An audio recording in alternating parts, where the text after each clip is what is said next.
Dans une petite maison de terre en Sierra Leone, James Koninga, écologue de 62 ans, extrait un piège à rats. James connaît bien la fièvre de Lassa, maladie hémorragique virale transmise par les rongeurs, l'ayant lui-même contractée il y a 30 ans.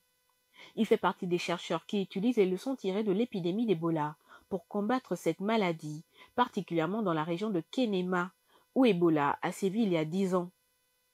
La fièvre de Lassa, bien que moins mortelle qu'Ebola, reste dangereuse avec un taux de létalité pouvant atteindre 15% chez les cas graves. Lorsque les rats entrent, ils urinent parfois dans l'eau, parfois ils défèquent. Donc si c'est un rat infecté, il contamine l'eau. Ainsi, lorsque les gens boivent de l'eau, ils sont également infectés et c'est ainsi que les gens attrapent Lassa la plupart du temps. Surveiller les rongeurs dans des villes comme Mapuma est crucial. Les rats creusent leurs terriers à l'intérieur des maisons. Lansana Kane, superviseur de l'hôpital de Kenema, ajoute que les habitations en terre et le stockage ouvert du grain attirent les rats, exacerbant les risques. Les poseurs de pièges capturent et testent les rats, les relâchant après une injection, bloquant toute la transmission du virus. Avant l'attaque d'Ebola, nous avions un grand nombre de cas. Beaucoup de gens venaient à l'hôpital avec de la fièvre de Lassa. Et à l'époque, le taux de létalité n'était pas très élevé. Aujourd'hui, les cas sont moins nombreux, mais le taux de létalité est élevé.